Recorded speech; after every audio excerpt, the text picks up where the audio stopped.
My friends, welcome to another Let's Talk with the Doc. I'm excited to be here tonight. As always, it's another Wednesday, and because it's another Wednesday, I have another friend, another guest joining me. And tonight, I have Brother Ray Rodriquez, and I can't wait to hear what is his story. So when I come back, we're gonna hear it together. I'm gonna talk to my friend, Brother Ray Rodriquez. So stay there, my friends. When we come back, he'll talk to you.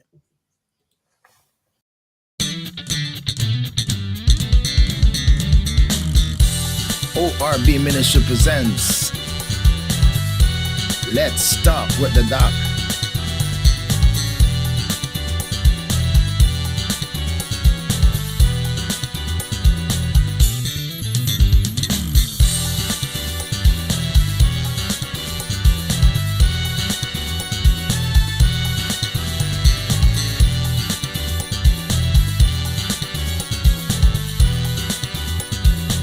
Grace Without Borders podcast.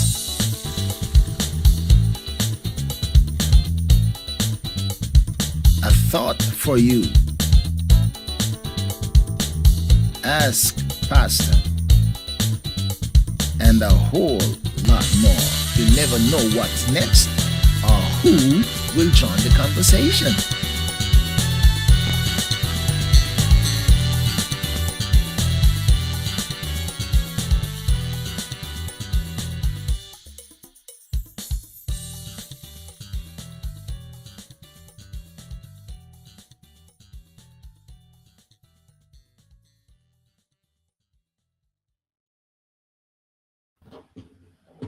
All right, so welcome back, and here we are with Brother Ray.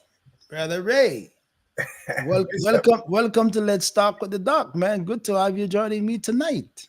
Thank you for having me. I appreciate it.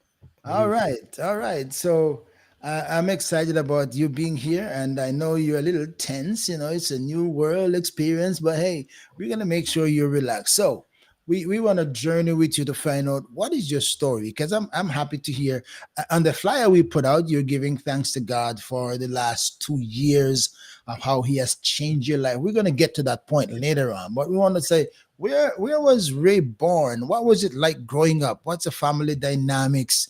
What's a little bit of your story coming up from little childhood day? Do you have brothers, sisters? What was your environment? Those are the things, as much as you can remember. You can say as much as you want to. You can avoid saying anything you don't want to. Well, I came from. I was born on the Lower East Side of New York City, Manhattan. I was born in Bellevue Hospital, as a matter of Also, fact. you were born in Manhattan. Yeah, Lower Oh, East okay. Side. And I was the fourth of six children. I was the. Uh, there was two sisters, my brother, then myself, and then two younger sisters. And we had a pretty well, coming from the Lower East Side. My father was a restaurant worker, Okay. and he worked all the time because he was one of those individuals that he didn't believe uh, in welfare, in assistance, Mm-hmm. public assistance. Mm-hmm. It was all about work. And that's at least that was one of the things that he instilled in me, the work ethic. Mm-hmm. Don't take, stay away from welfare, and that's what the way it was. And we grew up in the tenements in the Lower East Side on Broome Street. And that's anyone that knows that area in the '60s, in the '70s, it was pretty rough. There was a lot of things going on in that part of the city. Well, I would have no clue. I would have no clue because I've never been in the city of New York. You know, I passed through occasionally, but I've never been in the city, Manhattan, for the particular. Spent a few days in a few weeks in Brooklyn when we just came to America, but then we left the city pretty quickly. Mm. So I don't know city life, but I can only imagine what it's like. So you have five siblings, and you're somewhere in the middle. That is correct. Right. So That's what was it like growing up with those siblings in the city? Was Ray one of the dominant guy? Was Ray looking for not comfort and favor, or what was Ray like? Not at all. I was very quiet, very shy. I clung to my brother who was 3 years older than me. Whatever he did, I was a follower. And as we got older, and he didn't want me around. He said, "Go, go, go, go. I want to hang out with my friends." He wanted to do bigger guys things, and you're too small for the bigger guy. There you go. There you go. You know how that works. So, but I was raised down there. It was predominantly a Jewish neighborhood.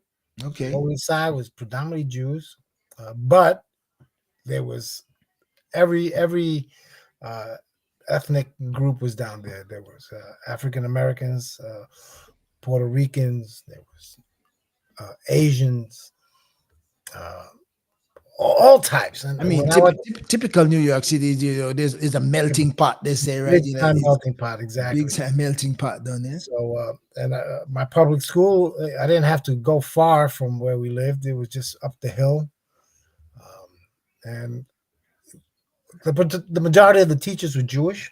So Mm. I have to say that without being sounding racist or anything, but I got a pretty good education because they didn't play. You know what I'm saying? They were all about education. I mean, you have a classroom of let's say 30 kids, 25 to 30 kids, and you have 15 of them are Jewish and the rest are mixed. The teachers want to teach. That was their mission, to teach. And at that time, New York, there wasn't, from what I remember, they emphasized not only education, but they emphasized music and art, and they instilled that in us. And one of the first loves of mine was the fact that our school they taught music. Mm. They threw us with a group of it, and they gave us instruments, and we had excellent teachers. I mean, that's the way it was. It's not like that today. But in those days, in the 60s, 70s, we had some of the best music teachers in the city working, in the public school system. So that began my love for music. Hmm. Uh, So you said that you said half of the class were Jewish. Your teachers were Jewish, and half of the class were mixed. From what you can remember, did you feel anything like left out? Did you feel like you were not at the same level, getting the same attention, or was it just strike balance? it was it was a strike balance, man. There was no, from what I remember, Hmm. there was really no favoritism towards the Jews and everyone else. It was all about, again, it was uh, your ability to learn what they were teaching, and, the way it was structured. I don't know how it was in other parts of the country, but in that part in New York, uh, you would take tests. They would give you aptitude tests or whatever that is, and depending on how well you did, they would place you in certain classes. Hmm. And I was always in. I'm not patting myself on the back, but I was always in the classes where we got more work because we were able to do more because we understood at a greater level than, let's say, some other kids. Hmm. Um, and that's why we were able. They would reward you if they can see that you picked up reading quickly and you picked up math quickly and you picked up all the other things that were in the curriculum. They would reward you with teaching you how to play music or teaching you how to speak Oh, French. You know, okay.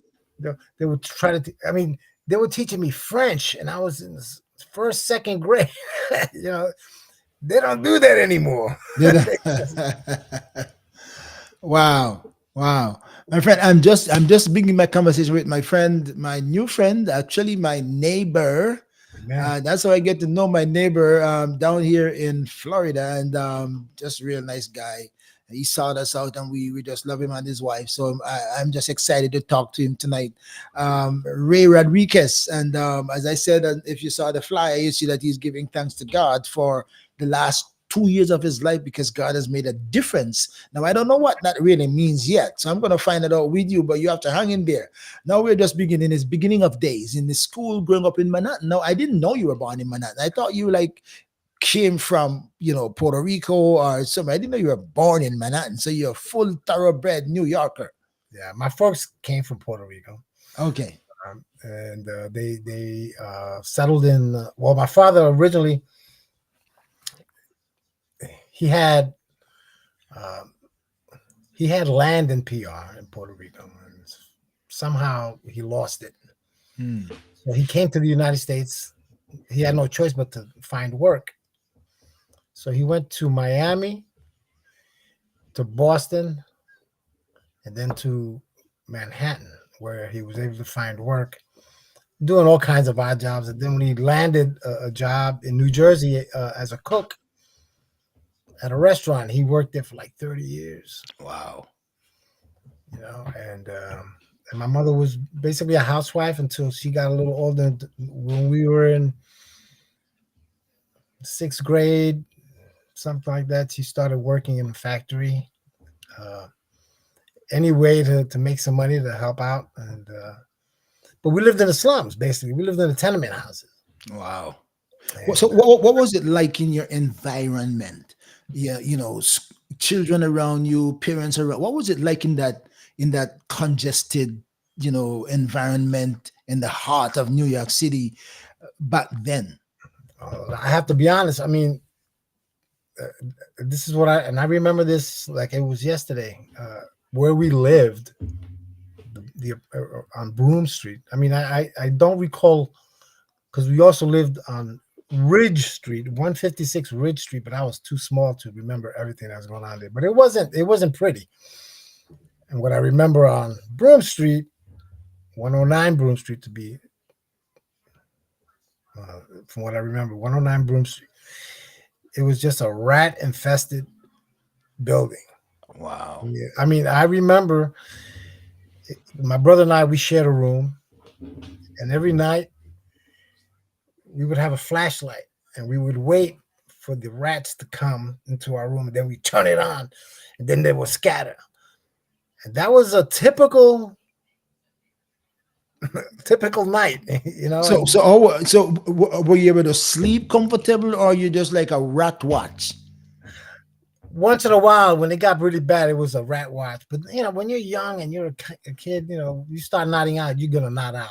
Right, right. After you've had enough, you're gonna fall asleep. That's it. That's it. That's Were it. you ever awakened by rats crawling over you or anything like that? Crawling over me, no. But I would hear Okay. them. Their main thing was trying to find food, and they would try to get Right, into the garbage cans. right, right.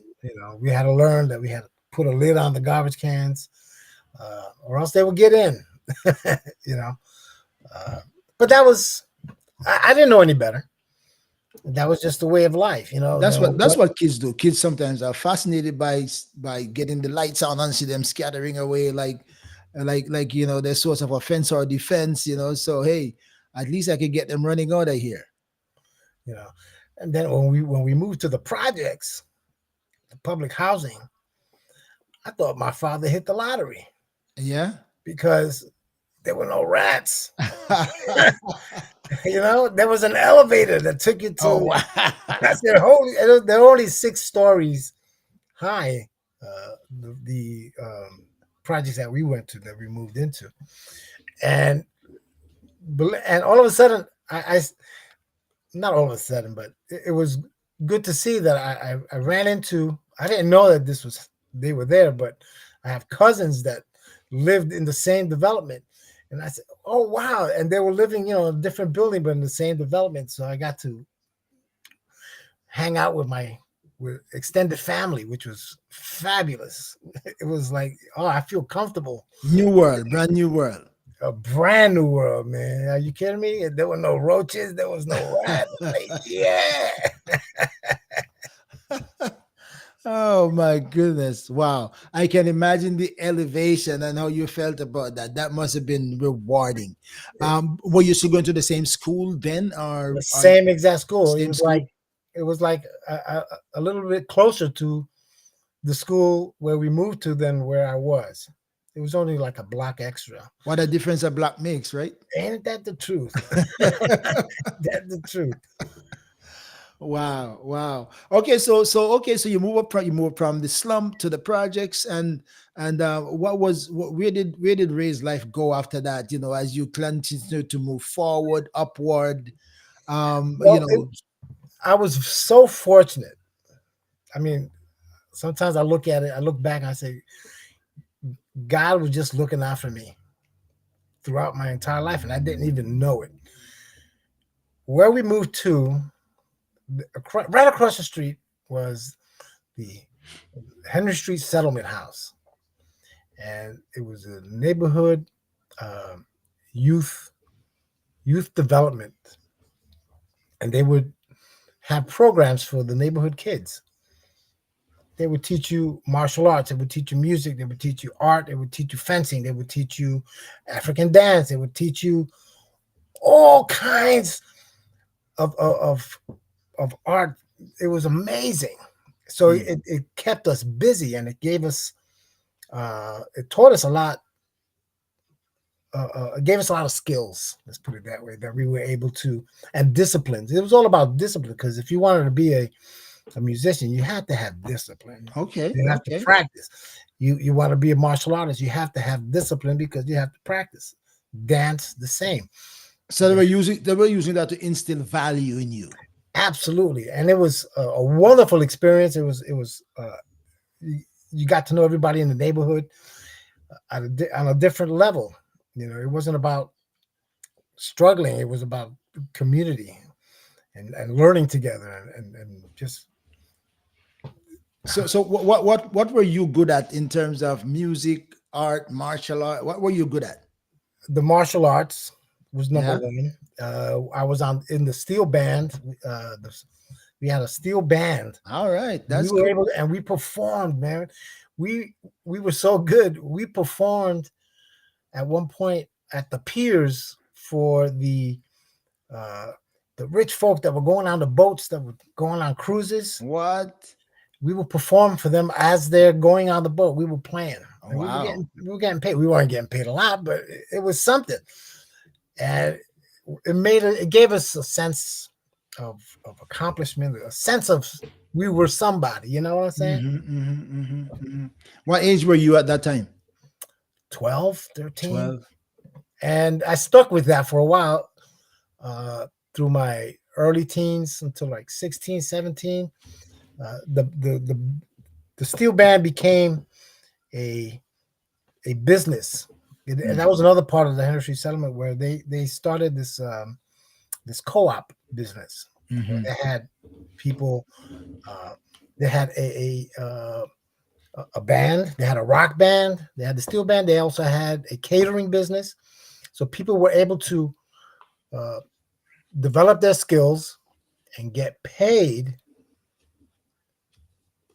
for using those skills. Wow. And it was wonderful. It was, I tell you, it was a great. I was lucky. I consider myself lucky. All right, all right. And then it was all about school until I was like 17. Then I went to this camp, and I was introduced to things that I really should not have been introduced to. Let's pause to the camp. Let's pause on the camp. We're gonna get to the camp because by the experience. But what were you what were your siblings were they involved in the same things you were involved in, or were you exceptional from them? My brother was a gifted percussionist, and Okay. he excelled in music in junior high school, elementary school, junior high school. Um, he was very gifted in math. He was doing calculus, and I couldn't even get algebra. You know what I'm saying? Uh, but and my other two sisters lived in Puerto Rico, and the other two lived with us, and they got Oh, involved to a certain extent. So they went back to where they were born there. They were born there, and they basically stayed there. Okay. The story was that my parents brought them over, and it was really a bad time, Mm-hmm. so they sent them back to live with my grandparents, and so they basically lived there. But I knew I had sisters. They would Mm-hmm. come for the summer, spend time with us, and then they would go back. And as we got older, my mother would take us to Puerto Rico, and we'd spend the summers there. And it gave me such a, I didn't know it then, but that was a wonderful learning grounds. I got to see how people lived there, how Mm. my grandparents lived. They had a 1 bedroom tin roof shack with wooden windows that had no glass. It was just a piece of wood with a little latch to open it. Wow. You Wow. close it when it's raining, you open it when it's not raining. Uh, there was a latrine, an Oh yeah. outhouse in the You, back. you, you got to get out at night to go up there, right? Oh man. We went back, we would go every summer. And I learned so much about being Puerto Rican, being Puerto Rican, and what they went through, how they lived. We went back one summer, and they had installed a shower in the latrine. And I was like, oh man, this is great, because I was able to shower as opposed to going up the hill, filling up the buckets, bringing them down and use that to wash up. Or there was a big giant barrel that when it would rain, it would collect the water. Right, right, right. And that's what we would use to bathe and wash clothes and things of that nature. So, I mean, we were modernizing, you know, with that shower in the latrine. Wow. Wow. They But I got stepped to, so I so got they so they eventually stepped it up. they stepped it up. I learned so much about, if you want to say agriculture. My grandmother would send us out to pick coffee beans, and we'd gather some coffee beans, bring them back, and she would roast them. And she had an old fashioned grinder on the Oh table, yeah. Oh and yeah. she made that was some serious coffee, man. It was delicious. Things like that, That's what you call organic. organic, and it gave me a greater appreciation All right. for our native foods. I would see my grandfather pull out a big cassava root, which we call yuca, Mm-hmm. and they would use the leaves of the banana tree to make different types of meals, and wrap it up and boil them. And Been there, done that. We know that. We know some of the cultural things. So yeah, we man, do some of that in Jamaica too. You yeah, so we had pana, which is, I guess, breadfruit. uh-huh. Mix, they would chop that up, cook it with some beans. That was a meal, you know. So yeah, so I was so happy that, especially as I got older, I learned to really appreciate, experiencing that. All right. It was a wonderful experience. My friends, I'm talking to Ray Rodriquez, my neighbor, my new neighbor. I love this man. He found us out, and we just kind of get connected in a short time. Okay, so you moved on. The band was effective, and okay. So now we're gonna go back to camp now. You move on to camp at age in your high teens, mid to high teens, Correct. and what the fortune changed, or the what changed for you in the camp? What changed was, um, you know, drugs were a big thing on the Lower East Side when I was growing up there, and I got caught up in that. Uh, Mm. I got caught up in mostly smoking pot, uh, and that was basically it. And then it was alcohol, Mm. and I got trapped. You got trapped with alcohol. He just trapped me, and I stopped performing. Really? I left the band because I found something new. So now you're maybe about 18 years old, maybe 17, 18, yeah. 17, 18, and then you get caught up with the drugs. part alcohol, and the alcohol got the better of you. Got the it didn't I mean, I wasn't a sloppy drunk, but the culture of drinking became prevalent in my life. Wow. It was accepted. Drinking was accepted everywhere you go. You have a beer, you go and you have some drinks, and that the Did you United did, States. did you find that just to be cool, or did you find it First, to more be accepted, it was to be to accepted be because accepted? everybody was doing it. Okay, so you do that to fit into the crowd. There you go. There you go. You fit into the crowd, and then after a while, I had to work.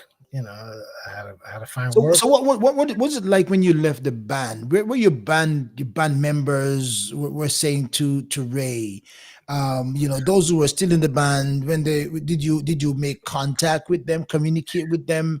What were the actions, reaction, and your response to anything that they were Well, saying? unfortunately, a lot of them also, Get you caught know, up in it too? got caught up Oh in that too, and wow. so there was a turnover of band members. The younger people came in and they were, recruited to play, to learn, and then perform. Um, and then a lot of it just went our own way. Many went to school. I mean, not all were trapped or got trapped into that culture of drinking and getting high. Uh, some went to school. They went to college. They went, to great colleges. Hmm. The Henry Settlement was good at getting kids scholarships to various schools. That was their Hmm. main purpose, is to get kids from the inner neighborhoods, the inner cities, to further their education. And I didn't go that route, unfortunately, but I did find work. Lower East Side, there was a lot of places to work, Hmm. especially on Orchard Street, which at one point was a famous street where it was all the Jews owned everything there. All the Hmm. stores were Jewish owned, and they always employed the people from the neighborhoods, always. So I was working there. I worked at a handbag store for around 4 years while I was in high school. So at least you hold on to a job. Yeah, yeah, I wasn't crazy, Okay. but Okay. but it was probably the worst thing that I could have done because it continued to grow, especially once I started working full time. What happened was, uh, in high school, we had a guidance counselor, and he would place you in certain jobs. He had a Rolodex with a bunch of different uh, companies, and based upon your academic level, he would send people to, let's say, to a job that was like flipping burgers, or if you had good grades and you were, had good marks, he'd send you to a place where, in an office. So I was lucky that at that particular time, he saw my grades, and he interviewed me. He sent me to a job interview with the federal government at Hmm. 18. The federal government. Federal government. I was like, holy moly, yeah, I'm down. I'm down. What? So I started working for Department of Housing and Urban So Development. before you didn't they do like blood tests for drugs and that kind of stuff? No, no, They did. because They didn't back then. they didn't. They would test you for that if, depending on the job that you were Mm, doing. If you were in, let's say, law enforcement or okay. something to that effect, Okay. Okay. Okay. depending on the level that you Mhm. get in. Okay. I came in as a mailroom person, Okay. Okay. fly All right. room, low level, but it Okay. was something. I got my foot in the door, and that's what I was at. I wanted to get my foot in the door because, there were the talk was, if you can get a government job and they have good benefits, and so I did whatever I could to keep that job. Mm-hmm. Mm-hmm. And what happened there was, I try to be, I never let that interfere, let my drinking, Habits, my habits. habits interfere with my job Right. until I started meeting people there Oh wow. who they had there was a culture of alcohol abuse Wow. in that building in that service, Wow. and these were a lot of them were veterans, war Wow. veterans from the uh, Vietnam War, veterans from the Korean War. They were established already. They've been there for many years, and they had their little bottles in their in their drawers, you know, in the desk drawer. And towards the end of the day, if I'm hanging around, hey Ray, come here, man. Especially during the holidays. So that didn't do good Oh, for the guy who didn't do good for you at all to run into not the. at all, not at all. Because now I said, wow, I'm getting paid, and I can still get high. I hit, I, I hit the lottery Wow. Oh my goodness. So the best of both worlds. at that time. Yeah, yeah, Wow. My friends, I'm talking to Ray Rodriguez, and I'm just journeying with him step by step because the best part of his life now is the last 2 years, right? And we're gonna absolutely, get there. We're gonna get there because the Lord has changed his life the last 2 years and kept him clean, as he said.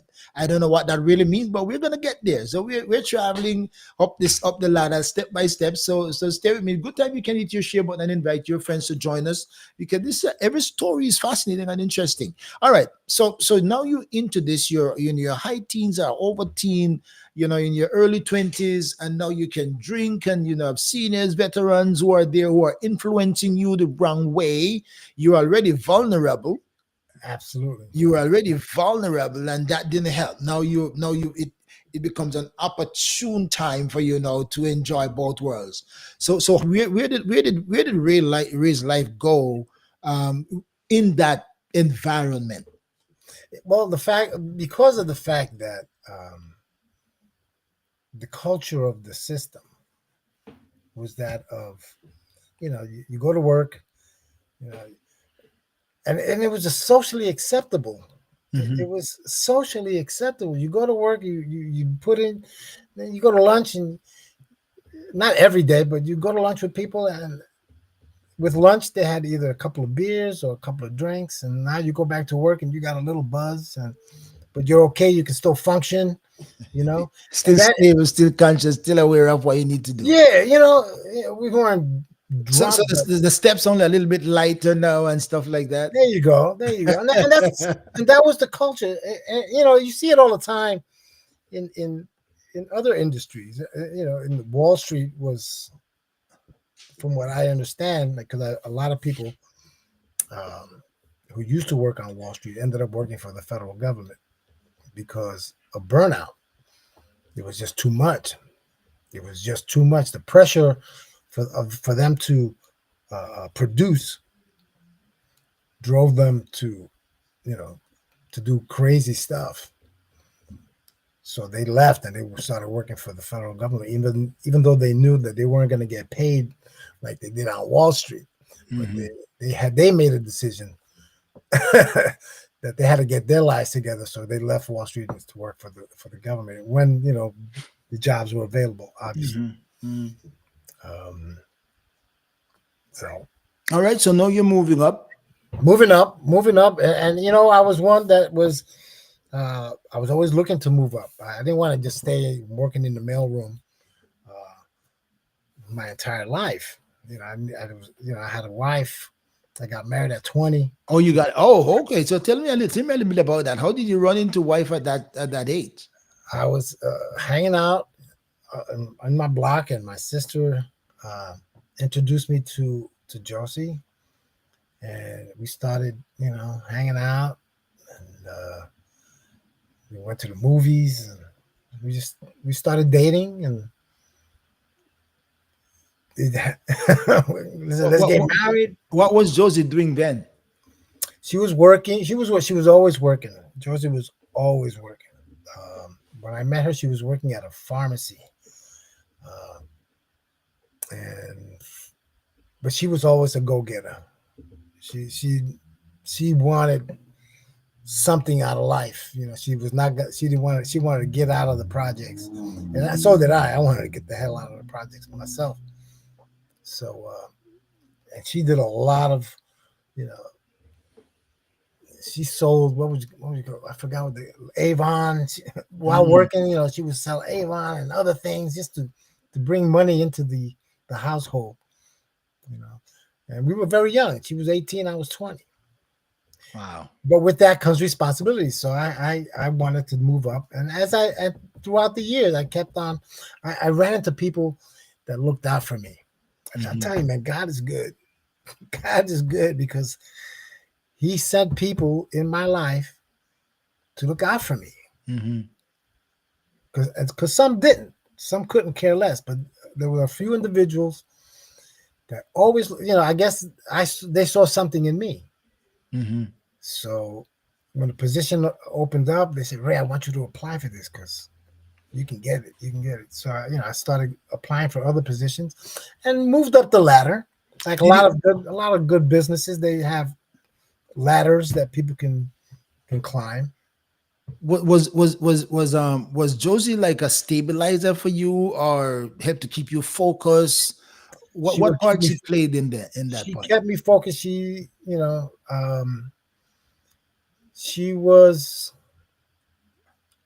like the sergeant because I was a crazy corporal. Oh. You know what I mean?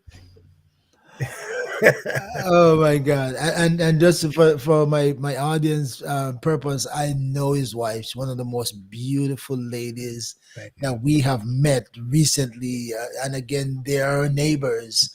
Our new neighbors just moved into in our neighborhood, next door neighbors. So, um, and this is a good man because he was one who sought me out.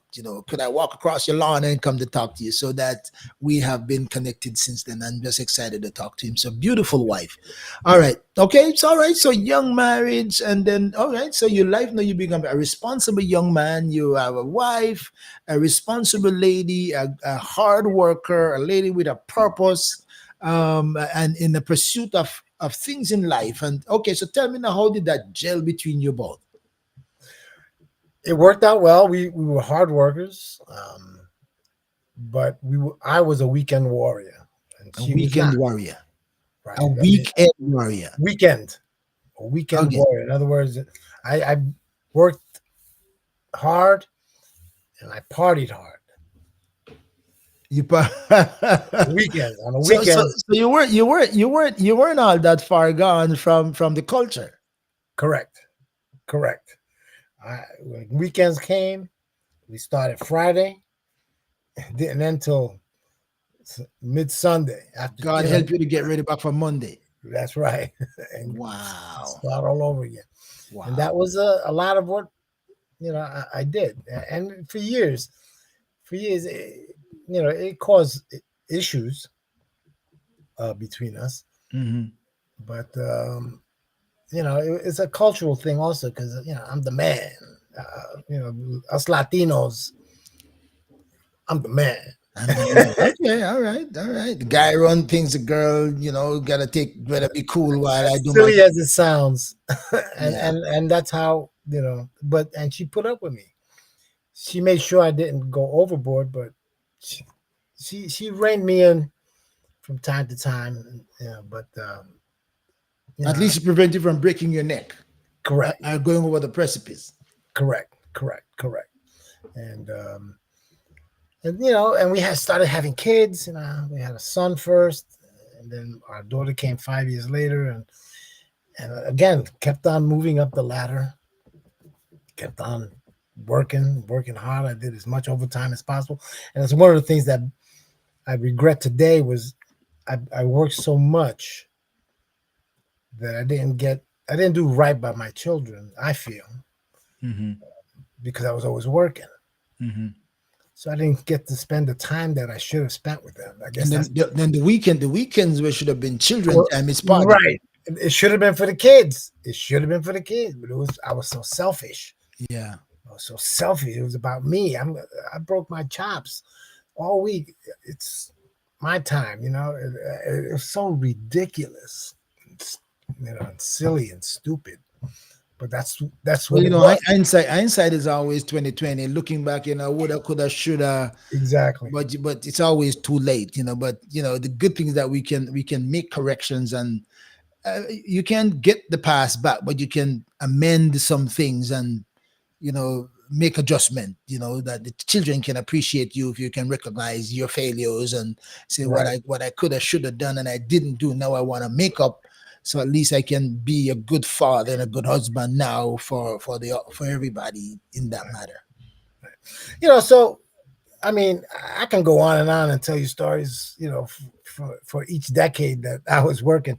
Uh, So you stick with the federal government I for stayed all those time. all those times. I did 36 years. Wow. I left at 55. I'm telling you, I was blessed. I Wow. was blessed. So I did despite everything, you were able to stick that job. stick to that job, and I retired 14, 2014.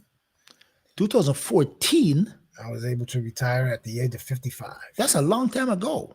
Yeah, and I'm telling you, You retired at 2014. when I tell you that God was looking out for me, He was looking out for me, even though I didn't know it. You know what Wow. I'm saying? So what happens? Now I'm retired, and a few years later, um, we paid off the house here in Jersey. Hmm. So that was liquid money. Right, right, right. More money than Real money. you know what I'm saying. I didn't have to pay the mortgage because the mortgage is there's no more mortgage. So we started saving, but in the same time, I got worse. I got Mm. worse. Oh, you got worse. I got worse, and I was doing a lot. You know, Was the freedom from certain um obligation, did that make you feel more free to go do your thing? absolutely, because you don't have to get up early to go to work. I It's don't have to go to work, no obligated to nobody, and I don't have the big mortgage. Now I'm here. What? Yeah, okay. right. But see, my wife knew better, so she pretended that we still had a mortgage. You know what I mean? So that those funds were So still she was, going she into was, she was moving the funds, and she was moving they were that. still going into the bank. She was securing the mortgage money. Right, Okay. We're right, putting right. that like we still have it. And that's why we were able to purchase the home next to you. Wow. Yeah. But Kudos to you, Josie. Kudos to you. yeah, man, I'll tell you, if it wasn't for her, if it wasn't for God and her, I'd be in a different place. I tell you. Wow. But things started getting. I started getting worse, man. Mhm. It So was what was considered worse? uh, drinking to the point where I didn't know what I was doing. I could, Oh my didn't know goodness. where I was. Um, Going to people's homes, partying there, and then driving home. Wow. I was putting my wife and myself in danger, and I was putting other people in danger because So if that I was didn't no longer pleasure. It was no you're addicted know, to it now. yeah, now it's Addiction, did it get to dependency? yeah. Well, you know what? If you're drinking every day, yeah, you're dependent on it. Wow. You're dependent on it. And Wow. I was doing that Wow. every day until November of 23. Something just happened. Before we get to November, how did Josie handle it? How did she handle it when you're losing it, when when she look at her husband and say, this is not the Ray, he's getting from bad to worse. She's not gonna try to counsel you and say, Ray, All the you time, gotta all you the gotta time. do And let me something tell you, about this. she would counsel me, and I would be good for a couple of weeks. But then, we get invited to somebody's house for like, a barbecue, and it all started. It only took one or two beers, and it led to, going home. It got to the point. It got to the point where if I knew that I was going to someone's house for, let's say, a barbecue or a party, whatever the case is, and I knew that I was going to come home late. When I mean late, after 10, because I knew that the liquor stores were closed by 10. So I said, you know what? Before we went to the party, or whatever, You're gonna get juiced up. You're gonna fill the tank well, before. I'd buy something, Exactly. That's what I'm bring it thinking. home, you know, hide it, Uh go to the party, go to the barbecue, chill out, do what I gotta do, and not worry about rushing home before the liquor store closed. You know what I'm saying? Now I got my stash at home, oh. Wow. and that's pretty bad. Yeah. That's pretty bad. That's bad. That's bad. So now I get home, we're unwinding, watching TV, and I'm going to my room and having a couple of shots, and that's, you wake up the next day, you're like, wow, you're hungover, you feel like crap, you feel awful, get tired of it, and she was getting tired of it. Mm-hmm. How did the children deal with their daddy? Drunk, intoxicated, uh, I well, communication my communication level with your kids. How did that go? How did my they do? son my son didn't follow in my footsteps when it came to that. My daughter, she didn't follow in my footsteps when it came to that either. I was thinking about how did that affect them emotionally, connectively to their father, in this intoxicated state so frequently. You know what? I would have to ask them that. I want to ask them that one of these days, how it affected them, how they felt, because I never really had that conversation with them. Mm. Because they're married. They have, my daughter has two children. My son's been married for 15 years. He has his own business, and um, so I would have to talk to them one day. Okay, one of these days, Yeah, yeah, I have to yeah. talk to them. I mean, but I did tell them that weekend in November that I decided that it has to stop. I called them up and I said, listen, I am no longer doing this. I'm stopping this. And I just want to let you know,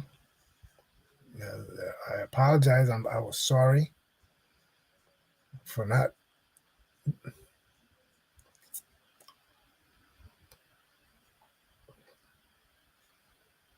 For,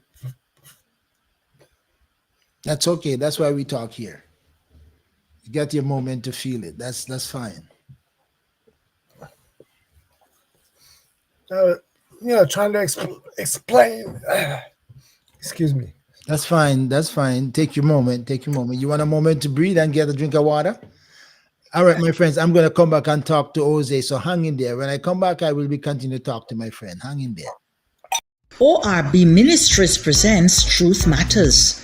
Join the Truth Matters panel for discussion on issues of the times with host Dr. Orville Beckford Sr.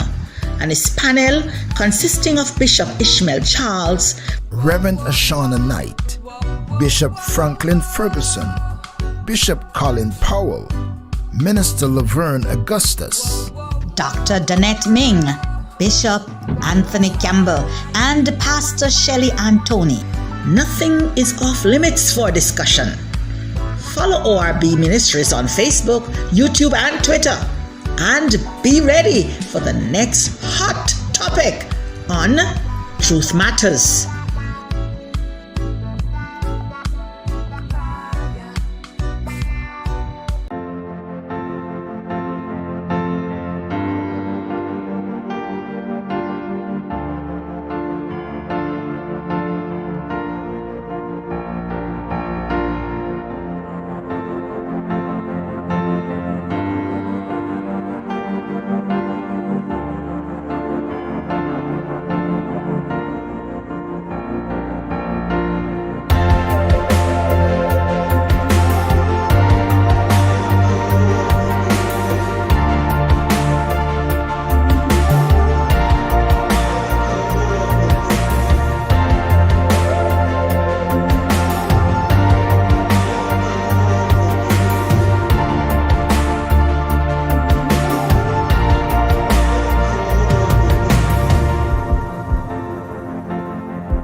All right, I'm back with my friend. I'm talking to Ray, my neighbor, Ray Rodriquez, and we understand the human feeling of the emotions. I'm glad you get a chance to express yourself, and that's what it's all about. To face your reality, deal with it. Let the emotions come out, catch your breath, and move on. All right, so now you're facing your reality and you're talking to your kids, you're apologizing for how you maybe, in our minds as father, you say, let you down, stuff like that. So Right. uh, continue from where you left off if you can. So I basically, I told them that what I was doing, and they came. Well, are you sick? Are you sick? Because that's what a lot of people. When you tell people that you stop Mm-hmm. doing something that they've known you Mm-hmm. Mm-hmm. been doing all your life, they say, "Are you okay? Do you have cancer? Do you have?" I said, "No, So I'm so just." so so help me to get an understanding of what lead you to this moment. Was it an inner reason? Was it an external something? Was it a fear of something? How did Ray get to the point of saying I'm stopping? Was it an experience, an encounter with the Lord that changed that, or because they say once a drunk, once an alcoholic, and not always an alcoholic. That's what they say, Mhm. but we know different, people who have experienced salvation. So how did you get to that point in your life to say I'm facing this. I'm facing the monster or the elephant in my room. Right. Well, it was. I saw the pain that I was causing my wife. Okay. Okay. And it's I put her through some embarrassing moments. Mm-hmm. Okay, and I just got tired of it. Hmm. I got tired of it. I said, I'm not getting any younger, and this has to stop. This has to stop. But I knew that I needed help. Mm-hmm. You know, so that's when I spoke to my wife. I said, "All right, honey, this is the deal. I want to stop this. I got to stop everything. I just can't stop alcohol and continue to smoke pot Mm-hmm. or take gummies because So that's so you were doing all of those. yeah, I was doing gummies. I would do pot and I would and booze. Uh, when I was younger, I would do other things like cocaine and stuff like that. But Oh wow. that's again. So you were just like I got okay, I got caught up into that you were just running a test and everything and everything, oh everything. my goodness. So I said, you know what? I I need help, and I think we need to see God, to talk to God, and we would see church services like during COVID. We were going, not going. We were watching church service online on YouTube. Uh, it was a local church in Jersey City, and we would do it religiously. Every Sunday we would watch and we would watch. But now I was watching with a purpose, Mm. a more focused purpose to help me. And then I said, "Honey, why don't we every morning we start off the day by reading scripture. Let's learn and let's focus on Jesus every morning. That's how we start. We have to, and that's what we did. We started doing that. Um, and I just spoke to God. I said, God, I need your help. I can't do this alone, and I need all uh, the corny um, sayings that people say. I need, not born again, but uh, I need to be redeemed, and I need Mm-hmm. all that stuff. It was becoming a reality. I need to be redeemed. I need to do right by her, by my family, by myself, because I wasn't doing my body any justice either. I was tearing it down. Right. Right. And when I came to the realization that about God in my life, being in my life, and just surrendering, just basically surrendering and reading some scriptures, it was just like that moment, like Okay, okay, okay. The lights go. So let me just back up a little bit and ask you: were you influenced religiously prior to that moment? Did you have church experience, or because to say to God, "Now I need you," mean there had to be something somewhere in your inner consciousness I was that raised God can help. I was raised a Catholic, so Okay, I did have some form of religious instruction, okay. as a child and as a young adult. And again, man, So now you feel if I piggyback to that, maybe that's where my source of help is going to come from.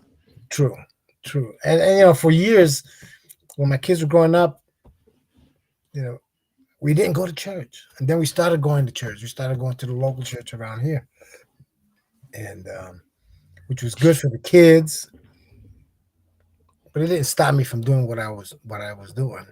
But Hmm. at least the kids had some kind of formal uh, training as to religious instruction, and it wasn't Catholic, but we went to a Christian.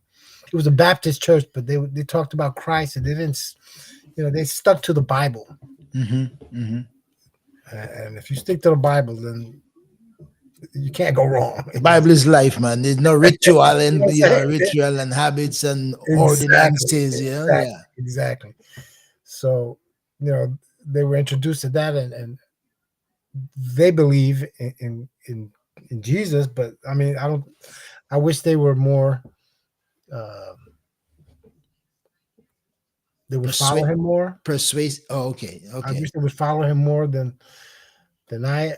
You know, right now I'm all focused.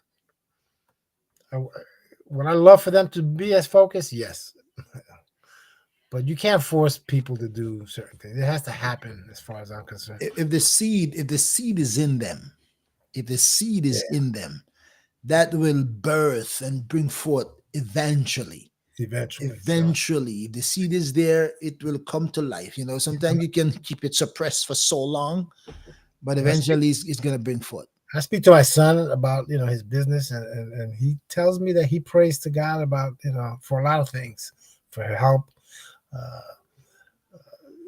to make right decisions, Hmm.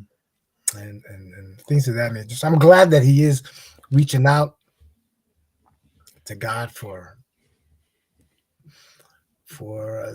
just to help him make proper decisions in his business, in his life, and such. All right, so we're backing up back up to this Ray's moment, this inner consciousness, inner conviction that God alone can help me. Crying out to God, we're going to church, we're watching church. Now you are watching Right. more frequently, and making God a part of what you do in the mornings, and how did that transcend to It just change? it just it just opened my eyes and made me realize what I was doing and what I had done in the past for so long in my life. I said, wow, I missed so much. It gave me a clarity. Hmm. Staying away from all that stuff, it just gave me a clarity. I was like, wow, I missed so many things in life. Hmm. Like I said, my relationship with my kids, and I didn't want, when you start having grandchildren, I, I didn't want them to know the other me. Hmm. Um, so I I said again, I just reached out, and just I pray all the time now. I pray all day. When there's nothing happening, I'll pray. I wake up, I'm praying. I go to sleep, I'm praying. And I tell other people I get these devotionals every morning, and I send them out to friends and family, and whether they read it or not is one thing. I mean, but I am getting some positive reactions from family and friends, which is a blessing because let me say I got a long one. This was Sunday morning. I got a long one from you, and I read it all. I read it all. That was like 3 4 pages, section, but and I read it all. And I appreciate that. I appreciate that. Again, I'm talking to Ray Rodriguez, my neighbor, and I'm just glad, to have this conversation with him and getting to know him after his life has been changed. So let's build on that now. Okay, so your life's changed. Um, you found a relationship with Christ, and you found that transformation and that redemption that you were talking about, and absolutely, new absolutely, life. We call that born again as well. So right, right, it's a right. package all together in one. Um, And what I found was happiness. mm, I found happiness in my marriage, a happiness that I had not felt in a long time. I felt a big monkey off my back. I didn't have any issues. I mean, we all have issues. yeah, Let's not human. kid ourselves. If we're human, we have We're human, things we got to deal with. but issues that I can deal with without having to say, oh man, and then go rush to get something to drink or something like that. But it was just like a big monkey off my back. Uh, It was just a great feeling of relief that I didn't, because some people from what I was told, from what I've heard, they had big issues. When they're walking down the street, they pass by a liquor store, they go in there, they find it hard passing by a liquor store and not going in there and getting something. I didn't find that because I found something else. Wow. You know what I'm saying? I So found you find a feeling for that void. absolutely, absolutely, and that was Jesus Christ. Wow. And man, it just opened my eyes to so many things. How do you relate that to your friends, companions, who you were drinking together with, who know Ray, what Ray's life was when they, how do you explain to them now the new Ray, and how it happened, and what's their reaction if this is real? Like, they give you say, Well, oh, we'll see, right, right. And a lot of them didn't tell me. They didn't say, "Oh, you you're just doing this for a little while," you know. But I know that that's how they felt. They felt that they knew that I was going to regress at one point and Mhm. go back to the bottle. That was and this month makes 2 years. I haven't touched a drop, and I don't want to touch a drop. I don't want anything to do anything that'll alter my mind. Any mind altering substance. and I don't. that's the point you use to as we put into the flyer. You're giving thanks to God because you're staying away from everything that could alter your mind. And I know that temptation is real. The Temptation. natural human feeling and desires are real.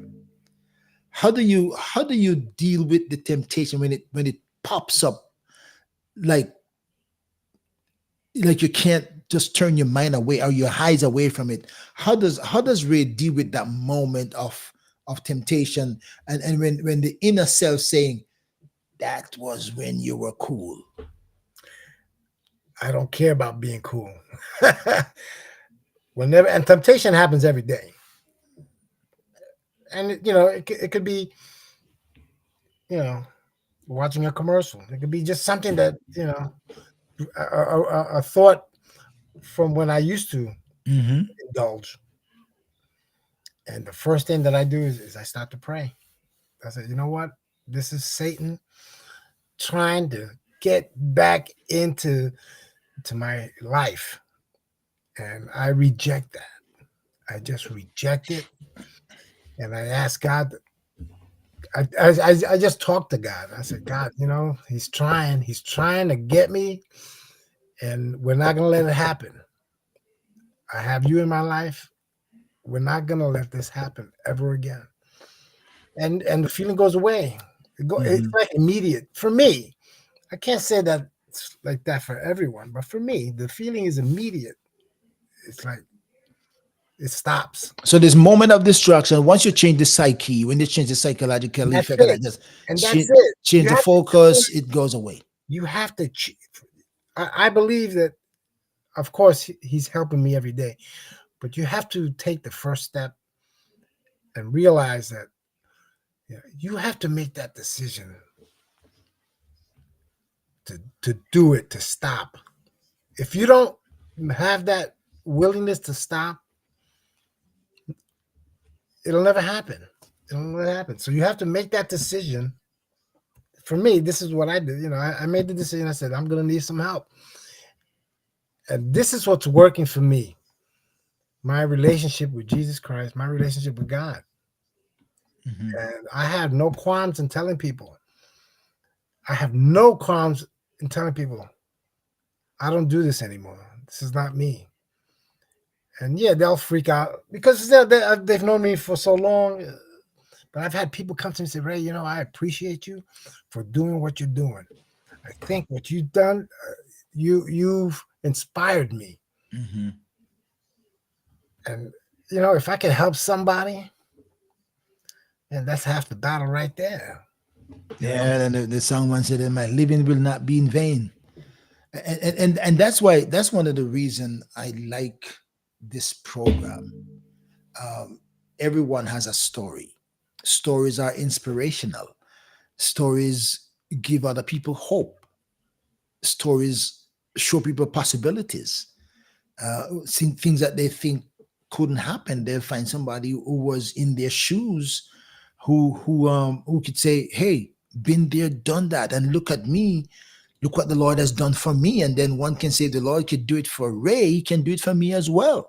and if he could do it for me, Because he this can is do it this, for a lot of people. and I'm listening to all the things that you were doing. It's like there wasn't any exemption. You just like did them, and like I mean, society don't understand that. Society doesn't understand that. The system doesn't understand that. What they call it, the alcohol unanimous, or they don't understand that. They don't think you can change. They say once you're alcoholic, you always be an alcoholic, and that's how you have to consider yourself. But an experience with Jesus Christ, a transformed life. Again, it doesn't make you not human. Becoming a follower of Christ and with a changed life doesn't make you free from human nature and desires, but it gives you a level of control or resistance. And the Bible says, if you resist the devil, he'll flee from you. So what God helps you to do in the moment of the temptation is to give you the ability to resist. Absolutely. And once you're able to resist, then you get a mental, psychological shift, and then you realize, hey, there's something I can do with my life instead of alarm. Because Paul said, I find this law in my flesh, warring against the law of my mind and want to bring me into captivity. Every time I do good, evil is present. So every time I try to keep my consistency with the Lord, there is this thing trying to lure me back. And the danger of that is if you allow yourself to be lured into taking one more drink or one more gummy, whichever one you call it. God help. I hope it never happens, because sometimes the devil just want you to break that one step and You you know, I, drag you down short. I realized that uh, once you accept Jesus Christ into your life, doesn't mean that everything is wonderful. As a matter of fact, once you accept Jesus Christ into your life, Satan's gonna come after you. He's gonna be haunting you. You become a prime He's gonna prime be target. and there's gonna be things happening in your life. You're gonna say, God, You can say, God, why is this happening to me? Or you can just say, you know what, God, this is happening to me, but I'm still with you. And I'm still gonna pray with you. I'm gonna pray and find gratitude for what you've done in my life. And here is what I want you to know as a natural human struggling with human desires, that the human stumbles. Naturally, humans stumble because we're human. But stumble doesn't mean you have gone away from the Lord, or the Lord has left you on your own, or the Lord has forsaken you. We stumble and we struggle because we're still in this human Adamic nature, and we are vulnerable and susceptible. Absolutely. So, what Absolutely. I want you to know, I hope the day never comes when you touch any of those things that you consider quote unquote alter your mind. But I just want to say, God forbid if one of those things happen, the devil will tell you, no, you're messed up. You can't go back to where you were, because now you deceive yourself and nobody gonna believe you. But he's a liar from the beginning. Exactly. He the deceiver and the liar, and accuser of the virgin, and he would want you to think that you messed up and now you can't tell God anything again because you promised him you wouldn't, and now you're done.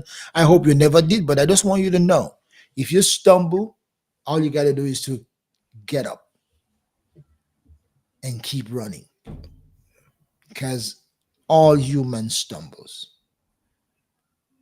I believe that. We stumble in different ways. We stumble over different things. We have different weaknesses, different vulnerabilities. But the fact that we are human mean there is something that could trap you, or something that would cause you to hit your toe and fall, that maybe wouldn't cause the other person. So because one might not fall for this thing, then you'll fall for the other thing. So I want you just to put yourself in that category of being human, that we can stumble and we can fall, but that's what grace is all about. That's what God's grace is all about. And that's why Paul said, where sin abounded, grace did much more abound. That means no matter where Ray struggles, and no matter where Ray stumbles, no matter where Ray falls, he's surrounded with more grace than anything he could stumble into to draw him away from the conviction of his relationship with God, that drew him away from the influence of intoxication. Absolutely. Absolutely. Man, I'm happy for you. I'm happy for you, and I'm sure your wife is happy. I met her, and we can say you guys are really really happy couple, and our best friends in Florida already. Our best friends, neighbors, best friends. Boy, yeah, that was pretty good. All right. So what's next for Ray? Uh, Are you able to go to church to? Are you able to go to church to have personal connection, communication, that or that's gonna be next, because I mean we still do the church online. My wife still fearful. See, things happen in our lives. Uh, COVID did a number on a lot of people, so there's still a fear of being around a lot of people. Uh, there's so many things out there that you can catch. My wife, she lost a brother to COVID Hmm, 2 years ago. 2 years ago? 2 years ago. Wow. So she's scared of being in a lot of crowds, and the church that we watch, that's in Jersey City, gets pretty packed. From what we see, it gets pretty packed. So she's a little intimidated by that. And you know what? My job is Well, I promise you, I jump around. promise you, I promise you, when you guys come back down, we'll go to church together one day. We go to a I'm small down. church. I'm down for that. I'm down for we, that. we, we go we go to a small church, and down here we have the small church, and we love it. They're good, friendly, nice people. We'll go on. You won't have any intimidation. I tell you, I'm she down for that. I'm looking. I tell her, I ask her, let's go. We suppose. I think in the Bible it says we got to hang out with people that, you know, yeah. that believe in the same things. Yeah, we can't forsake the assembling of ourselves together because of Exactly. fear. We can understand the fear is there, but at the same time, you got to break through that fear because the Lord doesn't call us, giving us the spirit of fear, but of power and love and of a sound mind. And I'm sure with our relationship with my wife, we'll all go to church one Sunday and to give it a test run. Absolutely, I'm down for that. I'll be looking forward to that. Actually, Oh wow, I'm talking to my friend, my neighbor, Ray Rodriquez. I appreciate your testimony. Is there anything else that I didn't ask that you would want to share with us, or you want to anything else? Bishop, I skimmed through 4 decades. I know, I know, I I know, went I from know. I went from my 20s to my retirement. I skipped through a whole mess of stuff. We'll be here for a couple of days. I know, I know, I know, I know. And any synopsis, any highlight of anything, you say, oh, and maybe I could say, oh goodness, and a high point or a low point. What would you say is a high point in your life, or what you say was your lowest point? To be perfectly honest with you, the day I quit was probably my highest point because since then there's been just a clarity. How do you feel? How do you feel physically, mentally, psychologically now that you have relieved yourself of the influence of um, the alcohol or whatever drugs that how do Ray reason with himself? Because he must have some inner conversation sometime, reflection and I haven't been happier since I stopped. And when I found God and when I found Jesus and stopped all the nonsense, and I've gotten closer to we've been married 46 years. I feel closer to her now than I have ever felt because we have so much more in common, really, because our Mhm. focus is the Lord.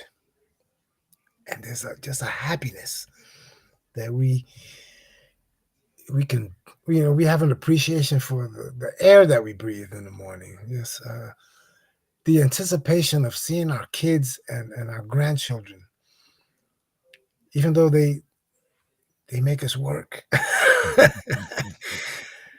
It's just a feeling of gratitude, Yeah. pure gratitude that I feel physically. I feel great. I mean, I'm 66. We all wake up every day with something else that hurts that you didn't know that you even had. You know what I'm saying? That's just the way it is. But I feel great. I mean, and I, s- I get checked. I go to my doctors and get physicals, and last week I got beautiful news. I'm doing well. That's My good. That's my good. A1C is down. My heart is good. You know, my blood pressure is low.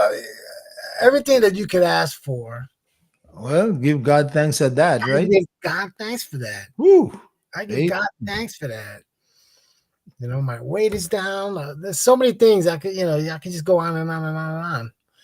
Uh, but my relationship with my family is it's just so much better. wow. You know, uh, there's just it's nice to be able to remember what you talk to your kids about the day before or the night Mhm, before. mhm. Yeah, yeah, You know what I'm saying? right. Did I say that? Did I say that? Yeah, it wasn't Did insanity. you It say that? wasn't. It wasn't insanity. It was conscious, really. You know? Uh, and Wow. it's just life is just so much better. And like I said earlier, doesn't mean that we're not going to have trials. It's the road. It's part of the journey. Part of the journey. What you do when those trials arise, how you deal with it. And I find that by praying, it always helps me. It's always helped me, and it continues to help me. And Mhm. I stick to that. I stick to that. Yeah, you stick to what helps. And it's not like, you know I, it's easy to pray to God when everything is wonderful. Thank you, God. When the stuff hits the fan, you should say the same thing. God, um, yeah, this is happening, but I don't care. You're in my life, and we're gonna go. We're gonna get through. We're gonna, Hmm. nothing's gonna beat us. Wow. And that's, I really do feel that way, and that's the deal. Gratitude. Just, I wrote something down because I forget. Let me see this. All right, let me put on my glasses because that's what happens when you get older. But I wrote something down.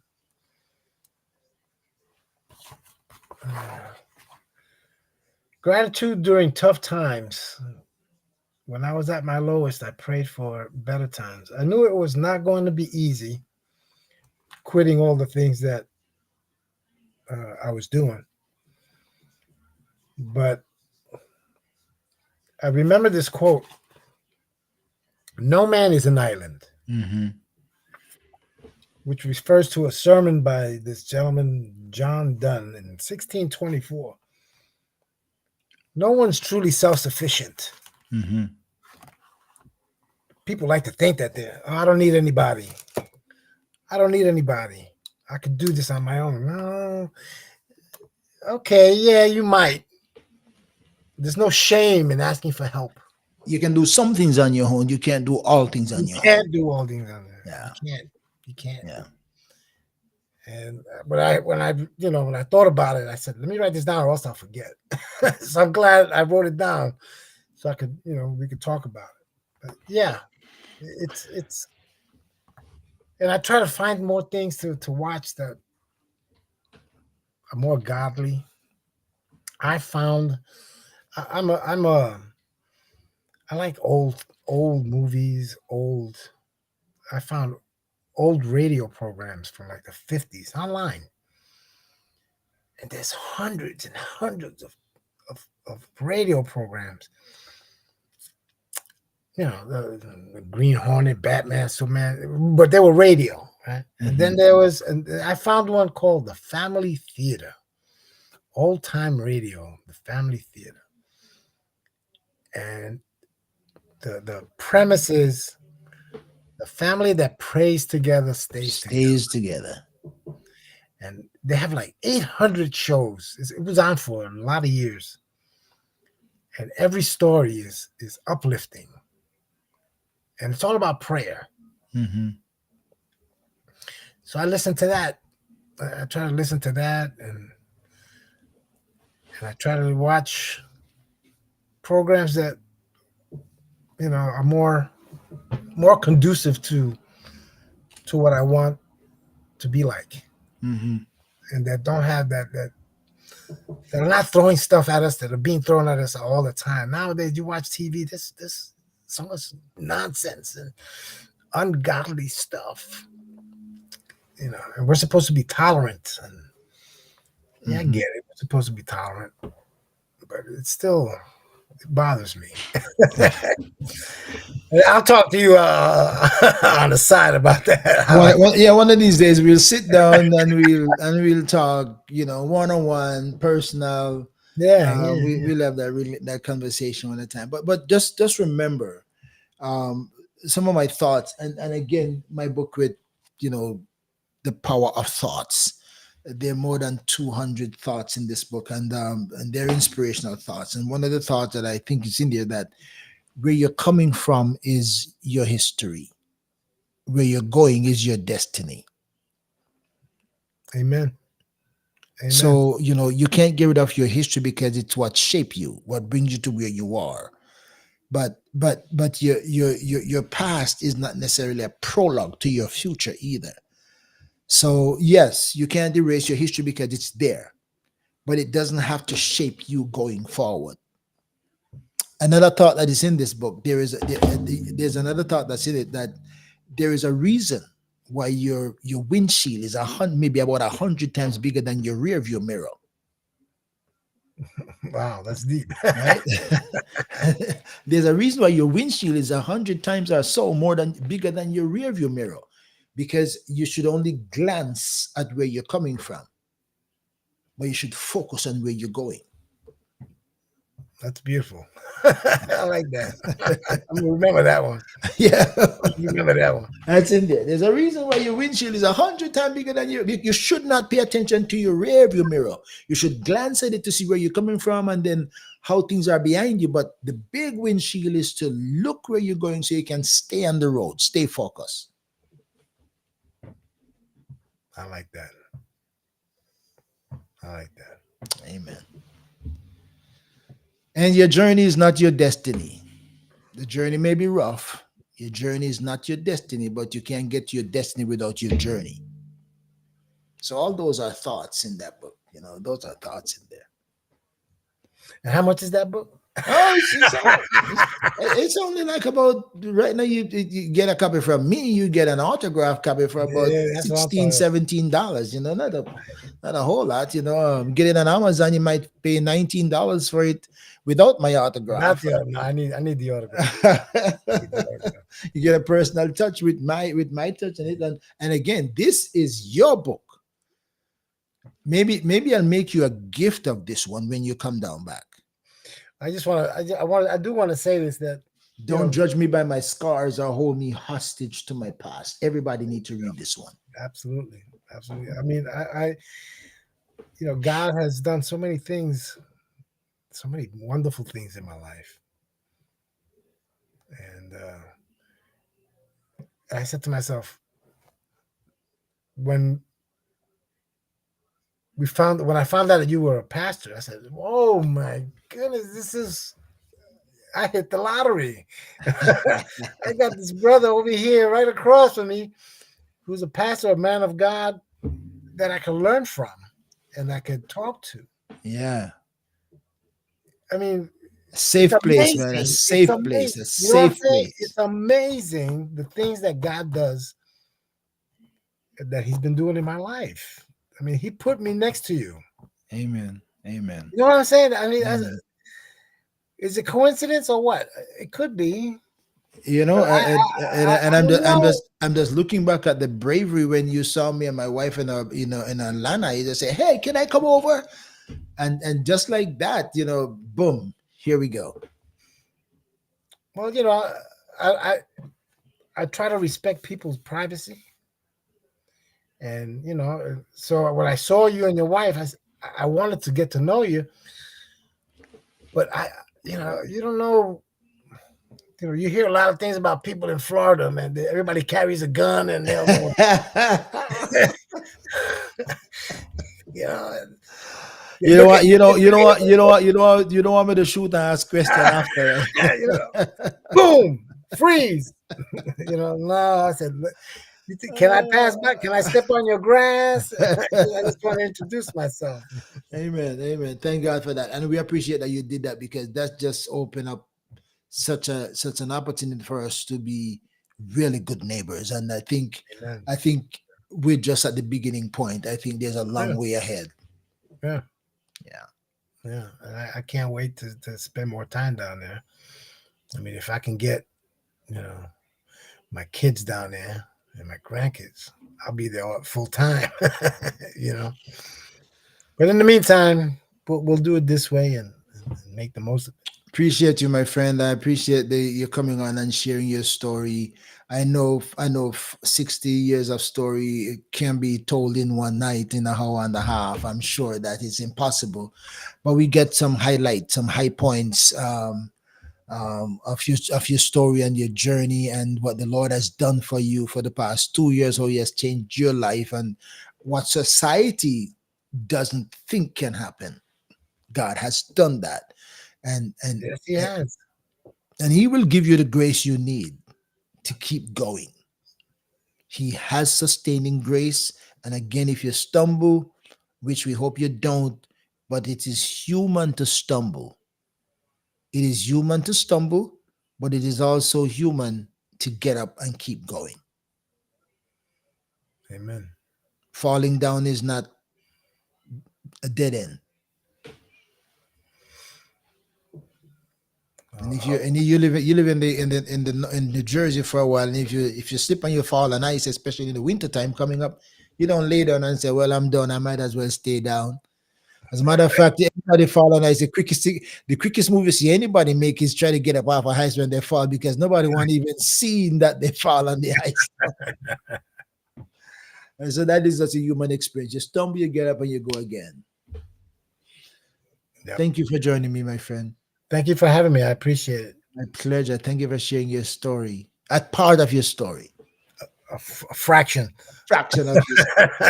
But we get an outside insight of what the real story is, and we give God thanks that you run into that He found you. Because we said that we never found Christ because nobody ever go look for Christ.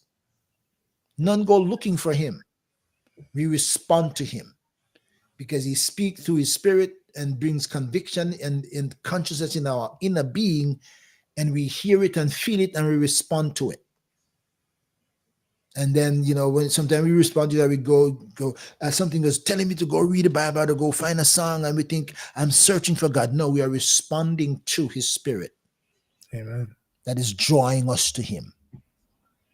And He knew you. He knew your history, and He knew where you were then, and He knew where He wants to take you, and He has called you to change you, turn you around, and to make you a better man, a better husband, a better father, a better grandfather, a better person. And gradually your life will be an influence on others as well. I say this to some people. I may not be the man That I want to be, want to be, but I'm not who I used I'm to not be. the man I used to be. And that's enough to keep going forward. Amen. Amen. Well, thank you again for joining me, my friend. This is my brother, my friend, Ray Rodriguez, my neighbor down here in Florida. The Lord just put us back to back, in our homes, and He just opened the opportunity that we can see each other and communicate. And I'm just delighted that we can build a relationship from here going forward. Amen. Amen. Give a shout out to Josie for me and Well, tell her I look forward to talking to her or seeing you when you guys come back. Blessings and best wishes to you. our best to you and your wife, and you have a wonderful, happy Thanksgiving. Yeah, same to you. Enjoy it with family, and thank God for everything that we have. All right. So you're gonna stay right there. We're gonna go off like how we came on, right? So you're not gonna leave. We're gonna go off like how we came on. My friends, thank you for joining me on another Let's Talk with the Doc. I'm just blessed to have people that God has touched their lives, or people whose lives have been impacted in so many ways that experience that newness can happen.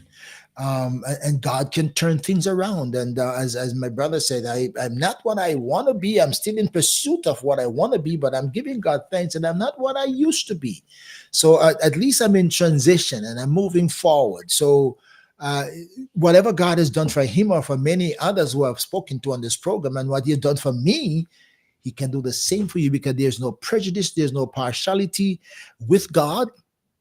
He's done it for one, He can do it for everyone. So this is not just Ray's story, it can be your story as well, and many other people's story. So until then, make sure you stay connected to ORB Ministries. Follow me on Facebook, subscribe to my YouTube channel. I'm also on TikTok as well. So look for ORB Ministries. I'm everywhere. And by the grace of God, I'll keep on doing what I do until I can't do anymore. I see you again another time on another Let's Talk with the Doc. Blessings to you, my friends. Don't forget to share this program, because when you share, you could change a life just by hitting your share button. I'll see you again on another Let's Talk with the Doc.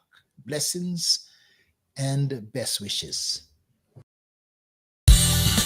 Well, thank you for checking in on ORB Ministries. I trust that you will share with your friends, subscribe, hit the bell for notification, and stay tuned because you never know what's next or who will join the conversation.